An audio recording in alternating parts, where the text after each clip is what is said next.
ನಮಸ್ಕಾರ ಸ್ನೇಹಿತರೆ, ಸ್ನೇಹಲೋಕ ಚಾನಲ್ಗೆ ನಿಮ್ಮೆಲ್ಲರಿಗೂ ಸ್ವಾಗತ. ಚೈತ್ರ ಮಾಸದ ಹುಣ್ಣಿಮೆಯ ದಿನದಂದು ಹನುಮ ಜಯಂತಿಯನ್ನು ಆಚರಣೆ ಮಾಡುತ್ತೀವಿ. ಈ ಬಾರಿ ಏಪ್ರಿಲ್ 2ನೇ ತಾರೀಕು ಗುರುವಾರದಂದು ಹನುಮ ಜಯಂತಿ ಬಂದಿದೆ. ಪುರಾಣಗಳ ಪ್ರಕಾರ ಮಹಾದೇವ ಶಿವನು ಅಂಜನಾಳ ಗರ್ಭದಲ್ಲಿ ಹನುಮಂತನಾಗಿ ಜನಿಸಿದನಂತೆ. ಈ ಹುಣ್ಣಿಮೆಯ ದಿನವೇ ಹನುಮನು ಹುಟ್ಟಿದನು ಎಂಬ ನಂಬಿಕೆ ಇದೆ. ಈ ಹನುಮ ಜಯಂತಿಯ ದಿನ ಕೆಲವು ಪರಿಹಾರಗಳನ್ನು ಮಾಡಿಕೊಂಡರೆ ಧನಪ್ರಾಪ್ತಿಯಾಗುತ್ತದೆ ಎಂಬ ನಂಬಿಕೆ ಇದೆ. ಹಣಕಾಸಿನ ತೊಂದರೆಗಳು ನಿವಾರಣೆಯಾಗುತ್ತದೆ ಎಂಬ ನಂಬಿಕೆ ಇದೆ. ಕಷ್ಟಗಳೆಲ್ಲ ದೂರವಾಗುತ್ತದೆ ಎಂಬ ನಂಬಿಕೆ ಇದೆ. ಹಾಗಾದರೆ ಯಾವ ಪರಿಹಾರಗಳನ್ನು ಈ ದಿನ ಮಾಡಿಕೊಳ್ಳಬೇಕು ಎಂಬ ಮಾಹಿತಿಯನ್ನು ಇವತ್ತಿನ ಈ ವಿಡಿಯೋದಲ್ಲಿ ತಿಳಿಯೋಣ ಸ್ನೇಹಿತರೆ. ಅದಕ್ಕಿಂತ ಮುಂಚೆ ನೀವಿನ್ನೂ ನನ್ನ ಚಾನಲ್ನ ಸಬ್ಸ್ಕ್ರೈಬ್ ಮಾಡ್ಕೊಂಡಿಲ್ಲ ಅಂದರೆ ದಯವಿಟ್ಟು ಸಬ್ಸ್ಕ್ರೈಬ್ ಮಾಡ್ಕೊಳ್ಳಿ. ತಪ್ಪದೆ ಬೆಲ್ಲೈಕನ್ ಅನ್ನು ಕೂಡ ಕ್ಲಿಕ್ ಮಾಡಿ.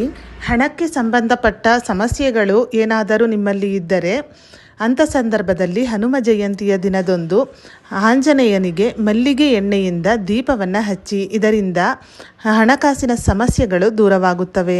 ಜೊತೆಗೆ 11 ಅರಳಿ ಮರದ ಎಲೆಗಳನ್ನು ತಂದು ಅವನ್ನು ಸ್ವಚ್ಛವಾಗಿ ನೀರಿನಲ್ಲಿ ತೊಳೆದು ಆ 11 ಅರಳಿ ಮರದ ಎಲೆಯ ಮೇಲೆ ಕೆಂಪು ಸಿಂಧೂರ ಅಥವಾ ಕೇಸರಿ ಸಿಂಧೂರದಿಂದ ಶ್ರೀರಾಮ ಶ್ರೀರಾಮ ಎಂದು ಬರೆದು ಆಂಜನೇಯನಿಗೆ ಅರ್ಪಿಸಿ.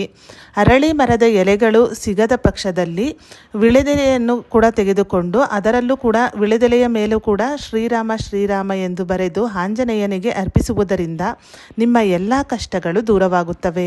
ಇನ್ನು ಉದ್ಯೋಗದಲ್ಲಿ ಅಥವಾ ವ್ಯವಹಾರದಲ್ಲಿ ಸಮಸ್ಯೆಗಳು ಇದ್ದರೆ ಈ ಹನುಮ ಜಯಂತಿಯ ದಿನದಂದು ಹನುಮನ ದೇವಸ್ಥಾನಕ್ಕೆ ಹೋಗಿ ಅಲ್ಲಿ ಬಂದಿರುವ ಭಕ್ತರಿಗೆ ಅಂದರೆ ಜನರಿಗೆ ಬೂಂದಿಯನ್ನು ಹಂಚುವುದರಿಂದ ಎಲ್ಲ ಸಮಸ್ಯೆಗಳು ದೂರವಾಗುತ್ತದೆ ಎಂಬ ನಂಬಿಕೆ ಇದೆ. ಕೇಸರಿ ಲಡ್ಡುವನ್ನು ಕೂಡ ನೀವು ಹಂಚಬಹುದು. ಜೊತೆಗೆ ಹನುಮನ ಪೂಜೆಯಲ್ಲಿ ತುಳಸಿ ಮಾಲೆಯನ್ನು ಹನುಮನಿಗೆ ಅರ್ಪಿಸಿ, ಹಾಗೆ ಕೆಂಪು ಅಥವಾ ಕೇಸರಿ ಬಣ್ಣದ ಹೂಗಳನ್ನು ಅರ್ಪಿಸಿ ಪೂಜೆ ಮಾಡಿ, ಕೇಸರಿ ಬಣ್ಣದ ಲಡ್ಡುವನ್ನು ನೈವೇದ್ಯವಾಗಿ ಅರ್ಪಿಸಿ ಪೂಜೆ ಮಾಡಿ, ಜೊತೆಗೆ ಹನುಮನ ಮಂತ್ರವನ್ನು ಪಠಿಸಿ, ಸುಂದರಕಾಂಡವನ್ನು ಪಠಿಸಿ, ಹಾಗೆ ಹನುಮಾನ್ ಚಾಲಿಸವನ್ನು ಪಠಿಸಿ ಅಥವಾ ಕೇಳಿ ಮಲ್ಲಿಗೆ ಎಣ್ಣೆಯ ದೀಪವನ್ನು ಹಚ್ಚಿ ಪೂಜೆ ಮಾಡಿ. ಮಲ್ಲಿಗೆ ಎಣ್ಣೆ ಸಿಗಲಿಲ್ಲ ಎಂದರೆ ಶುದ್ಧವಾದ ತುಪ್ಪದಿಂದನೂ ಕೂಡ ದೀಪವನ್ನು ಹಚ್ಚಬಹುದು. ಹಾಗೆ ಹನುಮನ ಪೂಜೆಯನ್ನು ಮಾಡುವ ಮೊದಲು ಶ್ರೀರಾಮನನ್ನು ನೆನಪಿಸಿಕೊಂಡು ನಿಮ್ಮ ಮನೆಯಲ್ಲಿ ರಾಮನ ಫೋಟೋ ಇದ್ದರೆ ಅದನ್ನು ಕೂಡ ಇಟ್ಟು ಸ್ಥಾಪನೆ ಮಾಡಿ ಪೂಜೆ ಮಾಡಿದ ಬಳಿಕ ಹನುಮನ ಪೂಜೆಯನ್ನು ಮಾಡಿ. ಶ್ರೀರಾಮನ ಫೋಟೋ ಇಲ್ಲ ಎನ್ನುವವರು ಮನಸ್ಸಿನಲ್ಲಿಯೇ ಶ್ರೀರಾಮನನ್ನು ನೆನಪಿಸಿಕೊಂಡು ನಂತರ ಹನುಮನಿಗೆ ಪೂಜೆ ಮಾಡಬೇಕು.